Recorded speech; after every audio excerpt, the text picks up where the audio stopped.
One of the worst prize horses of the weekend. He shouldn't be as short as 5 to 4. Which idiot came up with that?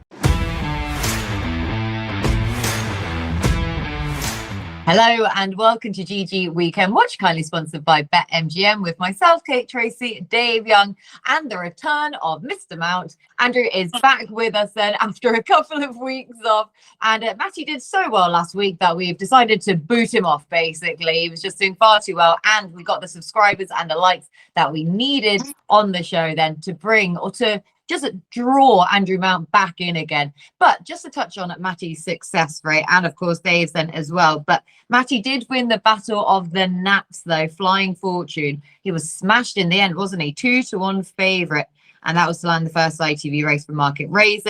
Dave's selection, Piffo, and that was well beaten but clung on for fourth. Then Dave also had Nakib, who had just touched off in the 225 at Newbury, but again Matty fired in a winner in the 240 at Market Racing with Castle Gandolfo at 11-1. He tries not to win that horse, but he was still just able to cling on then in the end, wasn't he? And then Matty, of course, completed the Saturday jump sits by landing the place money with Frankie de Burle in his favourite race of all, the Summer Plate, at 9-1. So very well done to you, Matty. Hopefully you're watching this, and no doubt Matty will be back again very soon. Right, lads, let's kick on with the action, because we've got Ascot and York to go at, the King George being the feature race of the weekend, of course, as well. We begin at Ascot with the 150, the Group 3 Princess Margaret Stakes, 2-year-olds, 6 furlongs to go at here, Andrew. So seeing as you're returning, would you like first stab at it? Yeah, there's an interesting stat associated with this race, which is horses who ran at Newmarket last time have got a particularly good record. You go back to 2013, covering 11 renewals. 8 of the winners of the Princess Margaret raced at Newmarket last time out, and including 6 of the last 7. Now, the 3 qualifiers last year included the 16-1 winner, and those who just ran in the Duchess of Cambridge Stakes at the July Festival last time are 6 from 16 across the last 11 renewals, profit of £27.82. And one of those, Tales of the Heart, is the one I'm going to plump for this time. 6 in the Duchess of Cambridge when drawn away from the action. They kind of split into 2 groups for much of the race that day, merged a bit close together in the very late stages, but Tales of the Heart was a bit exposed, a bit away from where the race unfolded, and I thought at the price is 12-1 I can see. Not sure if that's still available. I thought she was a fair bet for this, and of course that patient running style, if used again here, will be more suited to Ascot than to Newmarket. So yeah, Tales of the Heart for me. Manjura, the other one who qualifies on the Newmarket system, she was a winner of a Fillies Novice Stakes at Newmarket last time out. I thought maybe take on Simmering, who's perhaps short enough in the betting because of her second to Fairy Godmother last time out. And maybe maybe a shade, not a shade flatter, but maybe sort of overbet, likely to be overbet because of that. So Tales of the Heart over Manjura for me. Tales of the Heart is 7-1 with BetMGM, so potentially that 12s might just be still left up there from one of those firms, but 7-1 looks a fair price then for Tales of the Heart all the same. Simmering is the 15-8 market leader, BetMGM, Dave. So are you siding with her, or are you taking her on like Andrew?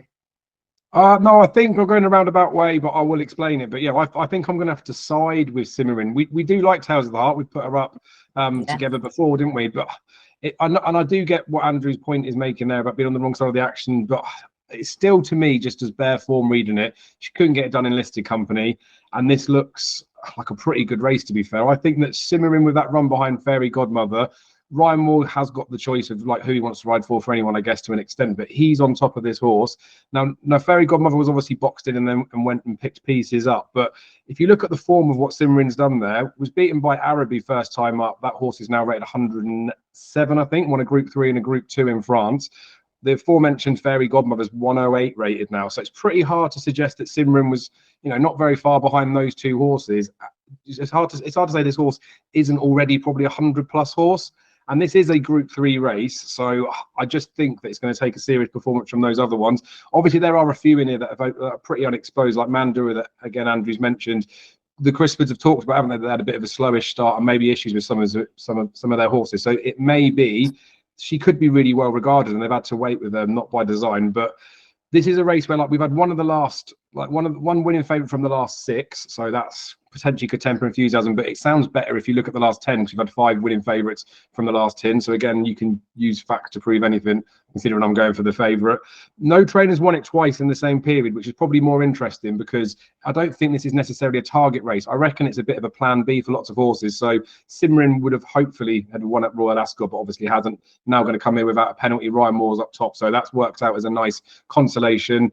And then again, you look at a horse like a Mandura that maybe would have had their sights on something better, but maybe they've had to wait with her. I thought Handcuff was really impressive last time out. Did take a little while to get into top gear, but she had loads left at line, like she proper galloped through. So I think she'll be a nice horse. But as it stands at the moment, Simmering's got the form in the book to suggest that I think 2 to 1's not a bad price. I reckon she'll win this. Simmering then at the head of the market, but not a bad price, it says Dave, at Ascot in that Group 3 Princess Margaret Stakes. Right, the 205 up next from York. Now, this is the jump jockeys Nunthorpe handicap, 0 to 80 contest. 4-year-olds and over 5 furlongs. So the jump jockeys, they get to go really, really fast in this one and play flat jockeys, Dave. So always an entertaining spectacle. I know that they are always clamoring then to try and get a ride in this, because they're just adrenaline junkies at the end of the day, aren't they? So you've sort of got your jumping element for this one, Dave. Yeah, I feel like this race was just invented so that when people talk about it, it can make us all look like idiots, because who's got any idea what is going on in here? I've seen there's been a bit of money for Strong Johnson. That was ridden by someone else last year than Sam Twiston Davis. But he's in and around the same sort of marks, an 8-year-old as well. It's just weird that, like, I try and look for the early money moves to see if there's anything interested in there, but I can't really be bothered with the race, if I'm brutally honest. It is quite nice as a bit of a novelty. We've got to remember that, right? It's King George Day, and then we're talking about this, a novelty jump jockey race. That there might be someone out there that knows a far lot more than me, but you see Sulk Seeker that won it last year, came into the race in reasonable enough form. They've just been going down the handicap with this horse, but I don't even know if it's by design. Like, who's really plotting a horse to win this back-to-back? So I don't know. I don't think I could stick with something like that. I know David Amir has won 2 of the last 3, but I don't think that's enough of it in there. I want a horse that's coming into it in a bit of form, because that's what happened last year with Soul Seeker.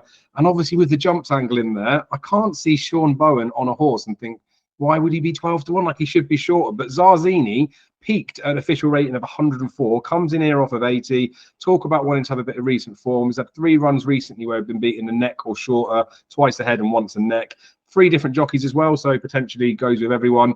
Questionable York form, but in truth, the best effort came over this trip on Good to Firm. Only 2.5 lengths behind Chipstead. That was in a Class 2, and that was off a mark of 96. So I think there's a lot in there to suggest that potentially Zarzyni from I don't know if you can really use form in this, but has a bit of a chance. I think he's only got 3 career wins as well. 1 at 7 furlongs, 1 at 6, 1 at 5. And again, curiously, the 5 furlong win came in first time cheap pieces. The cheap pieces go back on board here. So I think I could make enough of a case to say I'm going to have £5 each way on this horse, but like it wouldn't be a reasonable bet. It is just for the sake of we're talking about it. But I think I'll go Zarzyni for potentially the future champion jockey Sean Bowen. 12 to 1 shot as well then, Zarzyni, Sean Bowen. When do you ever get that sort of a price about a Sean Bowen mount? But then you realise, like I say, it's 5 furlongs at York. Yeah, fascinating race here, Andrew. Soul Seeker, last year's winner, Michal Nolan taking the ride again, and just saying that, how can you plot a horse for this race? If anyone's going to be able to do so and to success, David O'Mara is probably the one then, with a horse like Soul Seeker. But of course, he's been in no form of late. But how do you start to analyse this one? First of all, we're in a sprint handicap at York, so we can look at what's gone on in other sprint handicaps at York this season, and low draws have generally enjoyed a massive advantage. As for this race, you can look at the trainers. Like you said, Soul Seeker's won it twice for David O'Mara. Paul Mitchell's got a great record as well. He's won 3 of the 6 previous runnings of this race, and has plenty of horses who've run well in defeating it as well.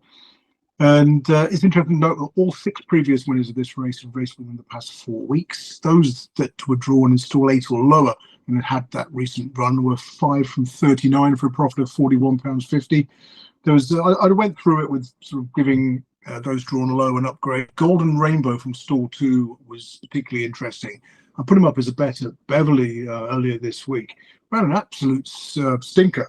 Probably sat too close to a very strong pace, though. Top time went off like an absolute lunatic. And although only 8th, I think he was second best of those who raced up with the pace. Wasn't persevered with once his chance was gone. He's going to be a big price. There was 1 or 2 other interesting ones. Bayrat from stall 3 would have a squeak. Soul Seeker, as we mentioned before, is in stall 6. And another bar from stall 7 would have a squeak. The race wasn't run to suit him at first last time. I thought he could go well. So I'll go with Golden Rainbow, give him another chance after that Beverly disappointment a few days ago. Golden Rainbow then it is. Like I say, on the 5-day turnaround, 12 to 1 shot in this one. And luckily for our sakes, this is an each way plus race with BetMGM, 5 places on offer here. So definitely a race to be trying to utilize that, you would have thought. Right, we head back to Ascot now for the 225. This is for the Group 3 Valiant Stakes, 3-year-olds and over a mile. Devoted Queen it is at 11 to 4, who heads away marginally from Soprano after slightly lesser effort last time out, Andrew. So how did you start to sort through these fillies and mares? A tricky one. I did look at some 10-year trends for this race and front runners. Well, horses who made the running last time out got a poor record, 0 from 13 in the last 10 years. So look for those who are likely to be ridden patiently. So, yeah, the Sandringham was a funny race. I think we've had 2 winners from 15 runners who've come out of that race, and we've had plenty of disappointed, often at short prices as well. I was looking at Sirona, who was better to hold up horses when fit in the Falmouth Stakes last time out. Obviously taking a drop in class, that being a Group 1 contest. Only had the 3 runs for David Menuzzi, a couple of good places at 22 to 1 and 12 to 1 before that. 5th of 7 behind Porto Fortuna last time out. Was a 22 to 1 shot that day, and only beaten 4 and a bit lengths, despite the disadvantage of coming from off the pace and probably not racing on the quickest part of the track either. So down in grade to Group 3 company, I'll go. I've got the name of the horse, Sirona. Sirona, that's the one, yeah, for David Menuzzi and Oisin Murphy then in this Group 3. So taking on the 2 who are heading the way, Dave. Are you of similar thoughts? Maybe, possibly, I don't know. I looked at some like 10-year trendy bits as well, but not as far as like Andrew would have gone in there. More to do with the favourites, because I really do like Devoted Queen as a horse. I was staggered that she was put in as short as she was for this particular race. We've got 2 of the last 10 favourites that have won this, so none in the last 8 as well. So I mean, that potentially makes you want to temper enthusiasm looking at the head of the market. But obviously, stats are there to be broken. But she does look like a really nice horse. She doesn't look straightforward. I remember watching her, I think it was a Kempton win, when she bolted past the 2 horses that were in front, took a little bit of time to stoke up, went towards the inside rail, and then something flew from the back as well. I think it was Oisin Murphy was on top of something that flew, got within a neck, and had it been a couple more strides, potentially would have been caught, nabbed and beaten that day. Now, the horse that's done that, I think I can remember the name of it, Marcella, was last seen when well beaten in the Sandringham Stakes off a mark of 90, and it was an SP of 150 to 1. So the horse got so close to Devoted Queen, it makes me worried. Even if you look at the horse that she beat on debut as well, Vicario, has been beaten twice in handicaps off of 84 and 83. They did put the hood on last time, seemed to work quite nicely. Took a little while again to sort of stoke up. So I don't know. I'm just worried something will get first run on her, and I'm wondering whether she's probably a bit overrated on what she's done. But then I think plenty of people can see that she looks like a good horse. She would have been the bet in the race, but I just can't bet her at this short price. I thought she'd have been sort of 7, 8 to 1, so it puts me off. I do have a problem with who I want to take her on for if it was the sake of putting a bet up, especially from the pricing perspective. Typically, if something's in too short, something should be too big, right? And I think Soprano might be that horse. I know you said last time was a bit disappointing last time out, but that was on soft ground. I don't think that would have really suited. Winning the Sandringham off 100 is no mean feat. And you look at this and I think, would Devoted Queen do that off 100? I don't think she would on what we've seen. But then you've got the horse Zambak that did, I think it was second off 99 a few years ago, came here, was sent off as favourite, didn't really get any room. And that reminds me of the fact that Sandringham is on the straight course, isn't it? This is on the round. I don't know if that'd be enough of a difference to cause a problem, but yeah, there was just enough question marks around basically Devoted Queen's price, Soprano's maybe form and price as well.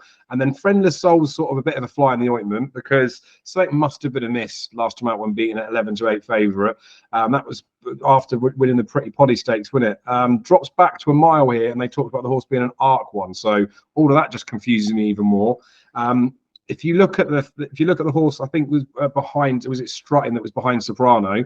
Was only half a length behind Soprano, but was getting £17, I think, and that horse was behind Friendless Soul and Pretty Polly as well. So there's just so many question marks about all of this. And like I said, I think Devoted Queen was the one that my heart tells me I want to bet, but she's far too short a price.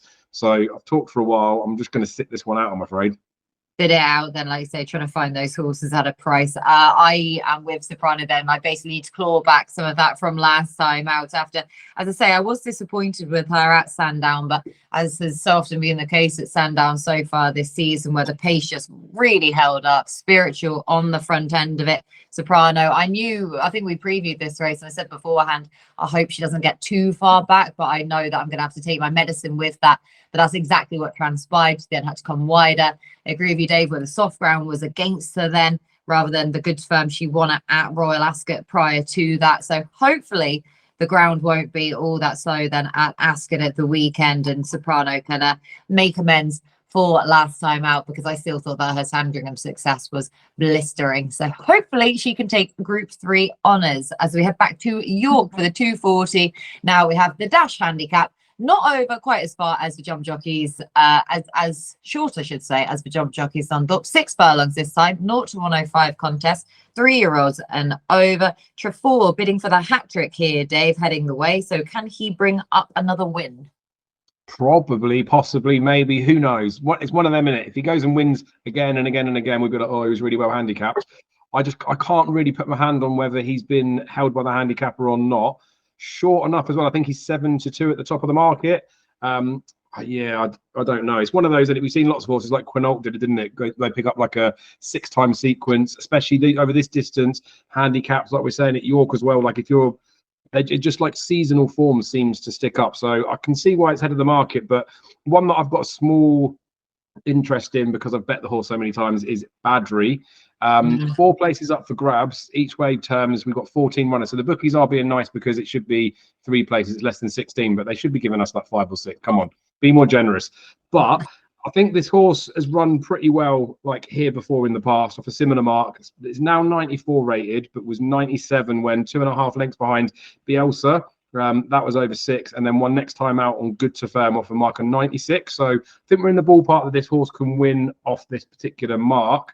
Now, like it was with Ruvkar, we'll say the horse was with Ruvkar last season. Julie Comanche managed to nab a win at the back end of last year, but I don't think she could have sort of claimed any of the training rights for that. Down from 104 down to 94 now, was kept busy the back end of last season. As I say, one right at the end of the season for current trainer. So I think is reaching a mark where could potentially win. Last couple of runs, I know they read 9th and 7th, but was only beating a few lengths on each of those. I reckon's got a bit of a chance. I think that it's just that 104 down to 94 horse I half like as well. So I'll probably take it on the favourite at my peril, but 16 to 1 just looks a bit too big. For Badri, then, like you say, and there are 4 places on offer each way plus race with Bet MGM. So taking on Trefoil at the head of the market, looking for that more value. Then for Dave, Andrew, who did you side with? Yeah, Trefoil was interesting. 3 from 3 on officially good to firm ground, but he was beaten twice in Class 2 company before winning twice when dropped in grade to Class 3 level. He's taking on his elders for the first time at the prices you can take him on, I think. I mean, since 2015, the last 9 renewals. Last time out, winners are 0 from 12. In fact, horses who come here on a good effort have underperformed. 3 from 55 finished in the top 4 last time out in the last 9 years. Loss of £37.50 if you back those blind. Just back anything if it finished 5th or worse last time out, you'd make money. So it might be one to think a little bit more creatively. And you look at the betting.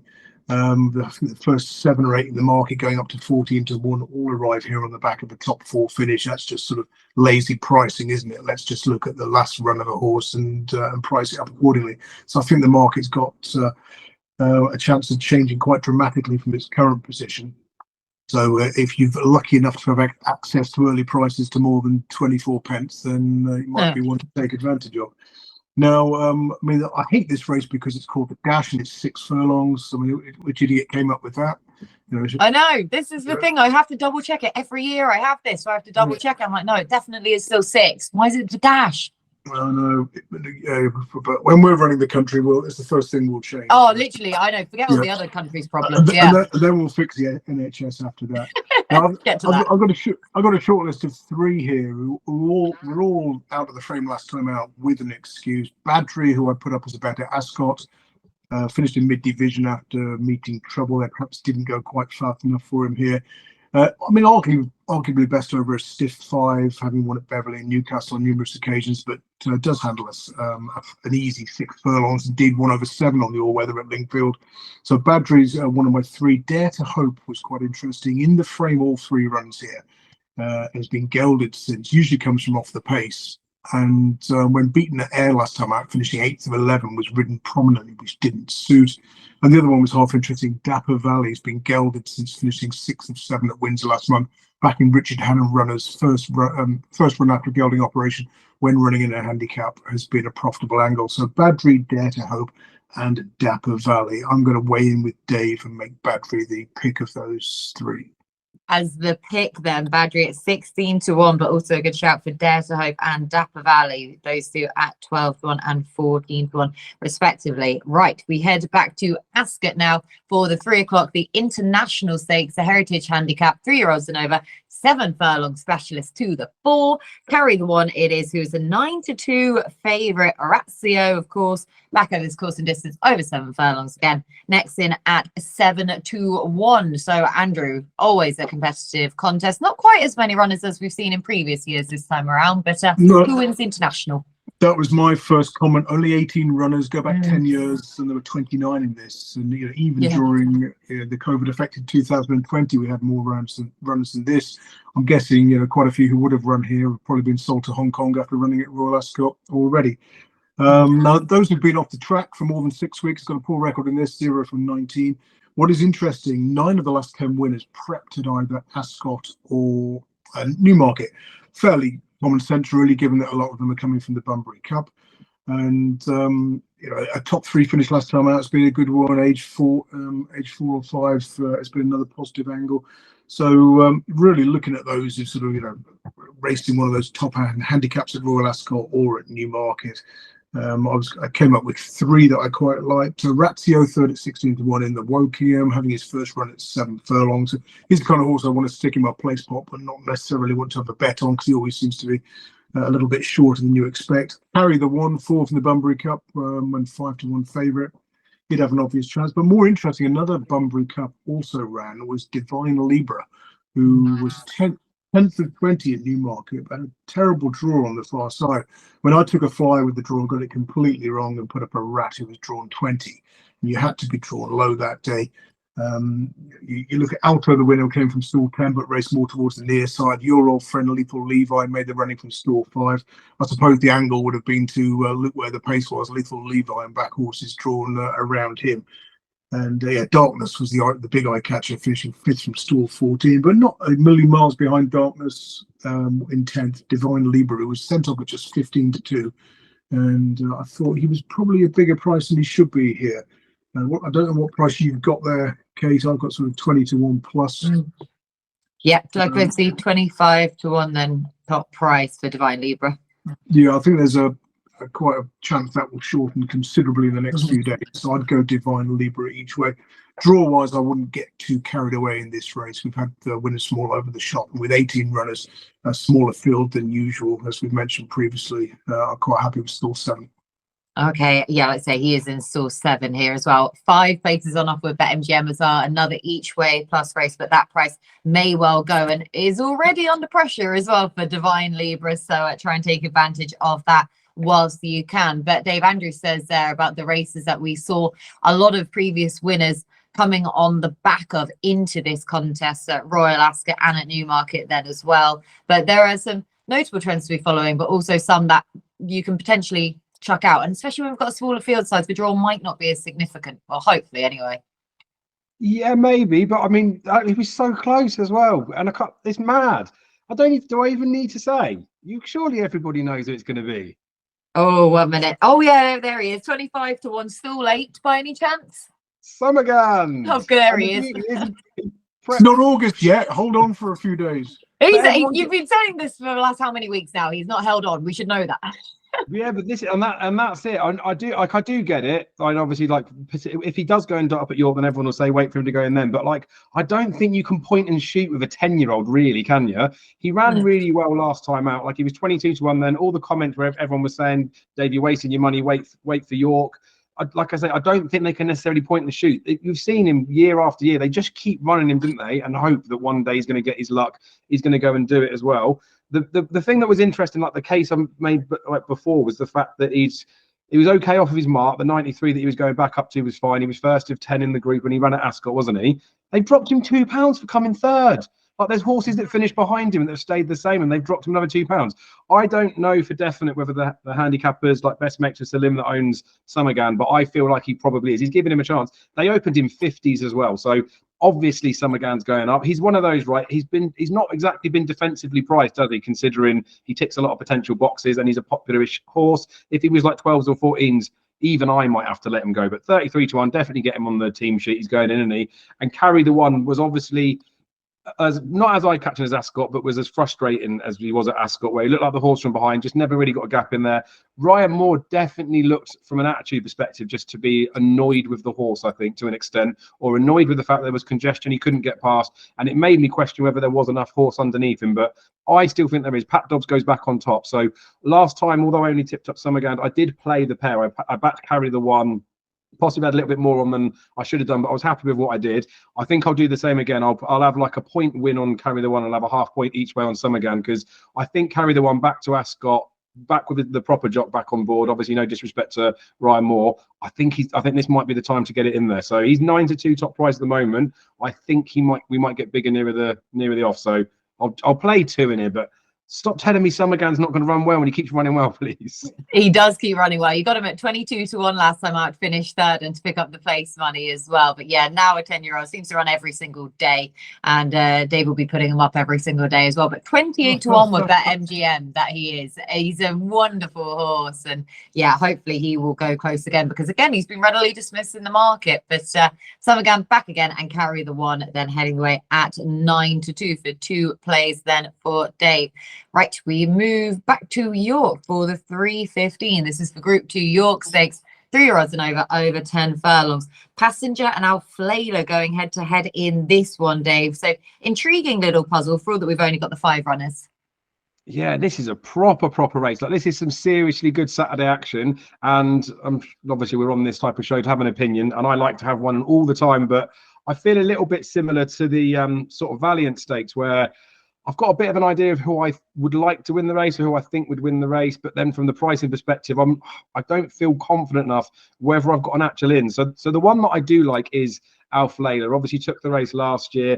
That was when, like as a 4-year-old. But if you look at the other 9 renewals from there, 7 of the winners were aged 5 or older. So I know Alflaila would tick the box for the 4-year-old trends coming in here, but now is the 5-year-old. I think it's almost a double positive for Alflaila. So I do like him. If you think of what he's doing at the trip as well, like he's 3 lengths behind Auguste Rodin last twice over 1 mile 2. Like I say potentially, but like that probably is top tier form, right? We've got to talk about a horse that's favourite for the King George later, albeit over a slightly longer trip.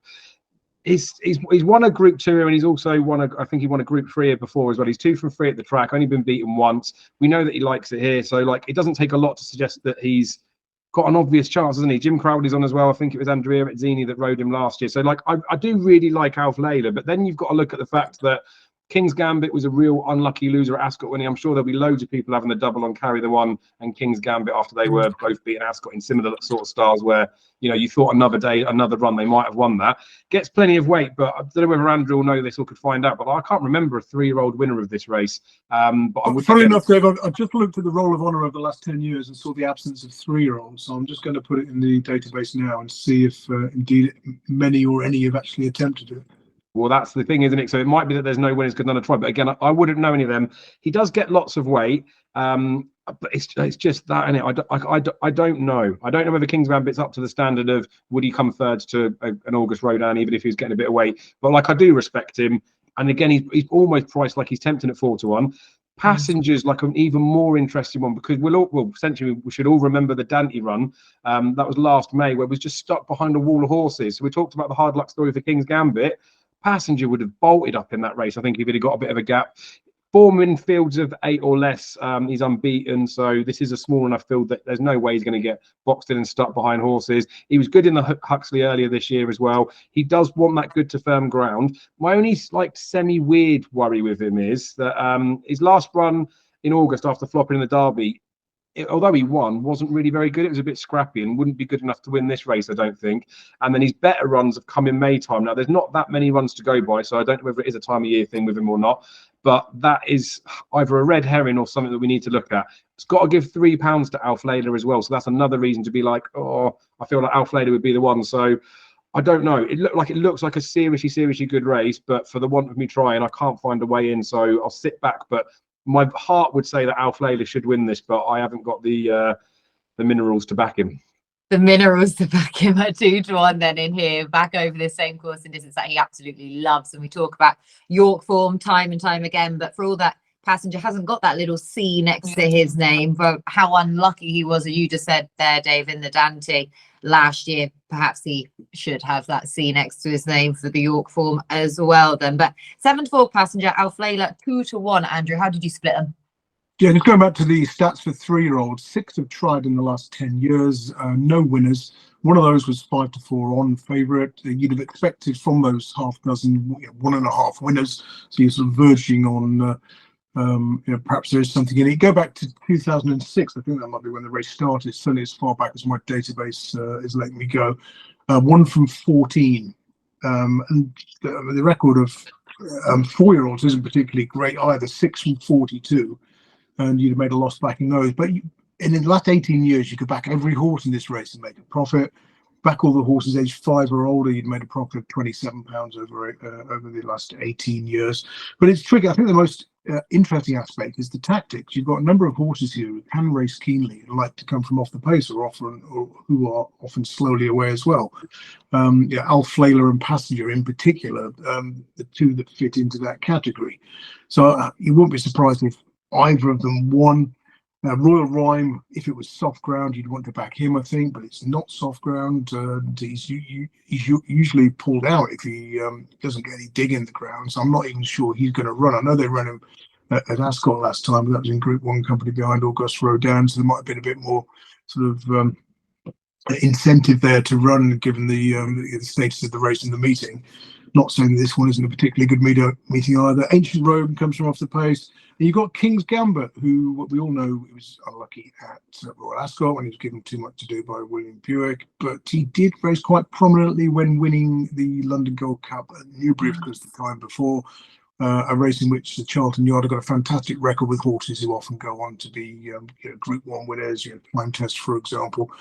And I just think what will happen here is King's Gambit, the 3-year-old, will make the running. So hopefully that will make it a sort of bit more of a test. I'd be tempted to back him, to trade him with a view to laying out in running, but I don't really want to have a bet in the race and put one up as a selection, because if there is a decent pace, it was probably a straight fight between Alf Layla and Passenger, but their chances pretty well covered in their current prices, around about 2-1 for each of them.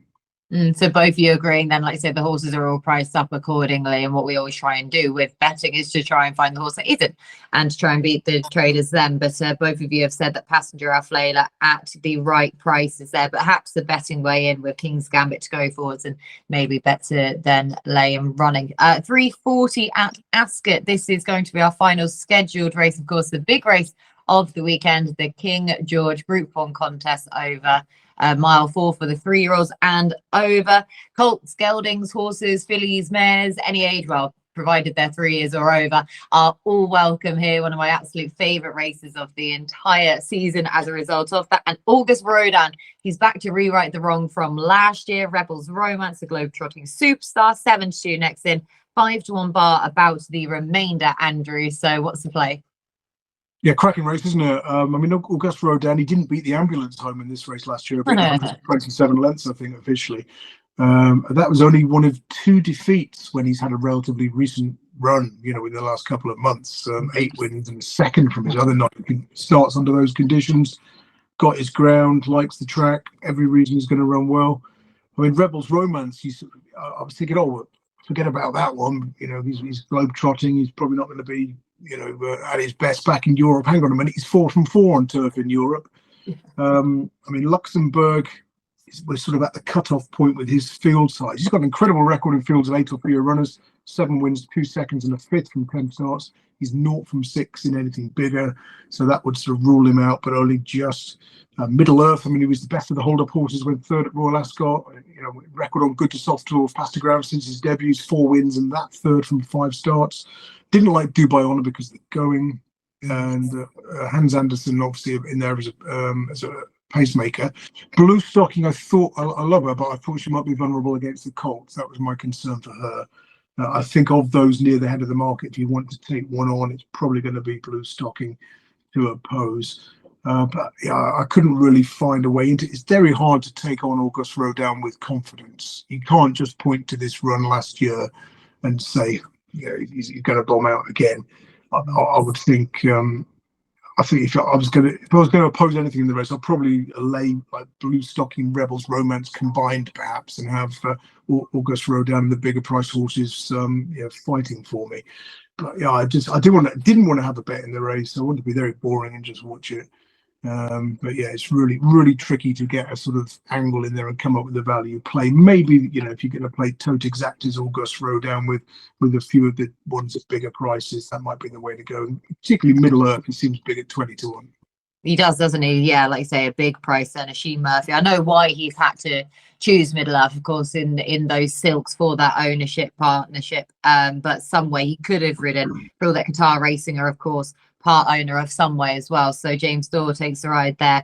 Middle Earth a bigger price. But yeah, Auguste Rodin, they're surely not going to miss this time around. They've got a point to make with this horse in this race, you feel. But Andrew was, if there was a betting angle potentially to take on Rebels, Romance and Blue Stocking, have the field, then playing for you. But did you have a betting angle? Yeah, I think I do. So you've got that race last year. There was 6 120s horse in the race. This time around, we got 3, haven't we? And we've already talked. Well, Andrew's already touched on Luxembourg. You could probably notch him down a little bit. So it's not as good a renewal as it was this time last year. And I know it'll be nice for him to go and get a win in there. But I think just looking at the way that it is, I know Rebels Romance has been doing his winning either side of the of all the oceans really. But like Andrew touched on, he's like, it's like unflappable form over here, and they've obviously looked at this and just thought, Jesus, we could easily win this King George with him. And I know when he battered him over in the Dubai turf, you know, Auguste Rodin didn't show his running. Auguste Rodin was sent off at like a short price favourite that day, and Rebels Romance was sent off at 25 to 1. But I'll spin around because there's lots to talk about in that particular one. But like when Rebels Romance, although he was sent off at 25 to 1, May last year he was sent off 3 to 1 against Equinox. Like, we're talking about Rebels Romance being grossly overpriced that day when he won. The price may look like it was a bit of a shock, but he already had form in the book to suggest that he is like a very good horse. And that's not to say that Auguste Rodin isn't a very good horse, but I don't believe for 1 second that it's just because it's good to firm ground that this horse is now all of a sudden in form. We've already seen him throw an absolute howlers, which I still believe are for no good reason at all. Ryan Moore's comments after that race, when Rebels Romance won, he said to him straight after, the horse had a record of either winning or running extremely poorly, and then the vets didn't find any like post-race abnormalities with him. It's just strange, isn't it, how we say very good horses will go on any ground except Auguste Rodin. That seems to be the golden rule with it. So I think 5 to 4 is just a disgustingly short price on him. The last 2 wins as well, right? The nearest horse to him, I know White Birch everyone loves as a horse, but was rated 113 when he beat him. And then last time out when he won as well, he beat a horse that's rated 116. So I touched on last year's race. There was loads of 120s horses in there. He got found out against better horses. Rebels Romance is comfortably as good a horse as Auguste Rodin, but I think that he's better as well. So we've got 9 in the field, 4 to 1 top price about him. He just looks like the most worldly obvious bet to take on Auguste Rodin, and you can get some safety net in there as well, that if you wanted to bet him each way, you wouldn't lose too much of your money by doing it. So I really like it. I think that he's got a proper chance. There's a couple of weird ones on the stats which don't really matter too much because it's small fields, but there could be something in there. But there's been no winner from stall 1 this century, and only one's come from stall 2. Auguste Rodin's in stall 2, and then in the last like 9 of the last 10 winners have come from the top half of the draw. So again, there might have only been like 6 runners, but they've been coming from like stall 4 the last 3 years. So Rebels Romance is drawn 3, so I can use that to try and like poo-poo Auguste Rodin, but he's going to be coming from a similar sort of style as well. The ones that would be the bigger like stall ones would be Blue Stocking and Sunway, but Sunway you'd have to be trusting that one run in the Irish Derby, which I'm not prepared to do just yet, but I feel like he's the potential fly in the ointment. But standing out really, Rebels Romance is a seriously good horse. Auguste Rodin clearly has the ability to do it, but what he's done in the last couple of runs doesn't say that I think he's going to beat Rebels Romance. He's one of the worst price horses of the weekend. He shouldn't be a short 5-4. He's obviously got a good chance, but Rebels Romance is going to win. Rebels Romance at 7-2. Auguste Rodin, the worst price horse of the weekend for the King George and the current favourite. We love a bold statement, and Dave will always be giving us that. I am actually going to be with him. Like you say, it is a short price, evidently so. I just don't think that Ballydoyle are going to leave this one behind. And the more, of course, like I should just learn my lesson. Should have learned it from the Irish Oaks last weekend. I know that they didn't actually win the race in the end, but Content, why Ryan Moore sided with Content last weekend, which even though it really frustrated me because I thought he should have been on the stablemate, that was even borne out to fruition. When they really mean something, they don't leave it behind. And this is going to be a point proven, I think, with Auguste Rodin. I never side with this horse. I have never tipped him up because he has that massive blowout potential. I don't trust him. I think he's a bit of a rogue, but this time they're not going to get this wrong with the two pacemaker. Well, Hans Andersen in there as the pacemaker, the outsider of the field, Luxembourg as well, then what he's going to be able to do to tee up the race perfectly for Auguste Rodin. He'll only win by a narrow margin because it's him, but this one I don't think that they're going to leave behind. He is short, but I think he just wins this. Right, that is everything then in the scheduled races. So Dave, I'll go back to you, please. Anything from anywhere else? No, there's plenty to get stuck into on those ITV races, so I'm happy with where we are with them. So nothing from anywhere else, thanks. For sure, not at all. Andrew? Not from me. Not at all. Right, Andrew, 2 weeks away. You know what's coming. Matty actually did a perfect impression of you last week. I don't know if you saw when I came to him for his nap. He said, "Oh, you've caught me off guard there." I was like, "No, I have not, Matty." So, Andrew, I'm not caught you off guard. Is this the new section now? Yeah, the new section. We're bringing in naps. It's a brand new concept. Hopefully, you'll enjoy it. I missed the memo. But, let me have a quick thing. I'll go for, well, the only horse I've bet so far is in the international stakes, and that is Divine Libra. Oh, Divine Libra, goodness me, 25-1 nap. Ideal then for Andrew. Dave, your nap, please. Beat that. Oh no, yeah. Well, I mean, the first race and the last race, the two are my strongest fancies, but we'll kick the show off to a good start. Simmering will win the Princess Margaret Stakes, the 150 at Ascot. Simmering then to kick us off, hopefully to a good start. I'm going to go Auguste Rodin then. I can't believe it. I've done a full 180 with this horse where I've just taken him on every single time. Now I'm actually napping him. Oh my God. Cue him completely blowing out now. And I am the jinx for Auguste Rodin, therefore, in the King George. Cannot wait for that race, as well as all of the other top class action that we have to go at this weekend. But a big thank you to Andrew and to Dave for all of their hard work as per usual. Big thank you to our sponsors, BetMGM. A bigger thank you to you at home for watching. Best of luck with your bets this weekend. Enjoy the action, and we'll speak to you again next week.